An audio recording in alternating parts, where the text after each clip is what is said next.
Daily current news में अभी की खबर है। प्रसिद्ध वैज्ञानिक मेघनाथ साहा की जयंती आज यानी 6 अक्टूबर को भारत के महानतम वैज्ञानिकों में से एक मेघनाथ एन साहा की जयंती है। मेघनाथ साहा प्रसिद्ध भारतीय खगोल विज्ञानी थे। इन्हें विश्व प्रसिद्ध साहा समीकरण यानी साहा इक्वेशन देने के लिए जाना जाता है। मेघनाथ साहा का जन्म 6 अक्टूबर 1893 को बांग्लादेश की राजधानी ढाका के करीब एक गांव सियोरा ताली में हुआ था। वे बचपन से ही बहुत मेधावी थे और विज्ञान में विशेष रुचि रखते थे। साहा 1923 में इलाहाबाद विश्वविद्यालय में भौतिकी के प्रोफेसर बने। 1927 में यह रॉयल सोसाइटी के एक फेलो चुने गए। 1938 में ये कलकत्ता विश्वविद्यालय के मानद निदेशक बने, जहां उन्होंने Calcutta institute of nuclear physics के निर्माण में महत्वपूर्ण भूमिका निभाई।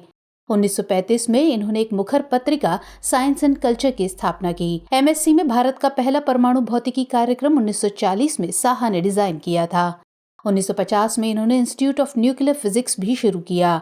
1951 में वह भारतीय संसद के लिए चुने गए। साहा 1952 में नियुक्त एक कैलेंडर सुधार समिति के अध्यक्ष थे, जिसमें उन्होंने भारतीय राष्ट्रीय कैलेंडर को 21 मार्च 1956 से लागू करने की सिफारिश की। इसी के बाद शक युग आधारित राष्ट्रीय कैलेंडर को 1957 से अपनाया गया। उन्होंने अ ट्रीटीज ऑन हीट और a treatise on modern physics का सहलेखन किया। Ionization in the solar chromosphere उनके सबसे महत्वपूर्ण पत्रों में से एक है। साहा ने 1920 में थर्मल आयनीकरण समीकरण दिया, जिसे साहा समीकरण भी कहा जाता है। साहा समीकरण की बात करें तो ये समीकरण तारों में भौतिक एवं रासायनिक स्थिति की व्याख्या करता है। ये सितारों के देखे गए स्पेक्ट्रा और उनके तापमान के बीच गणितीय संबंध है। 6 फरवरी 1956 को मेघनाथ साहा का दिल का दौरा पड़ने से नई दिल्ली में निधन हो गया।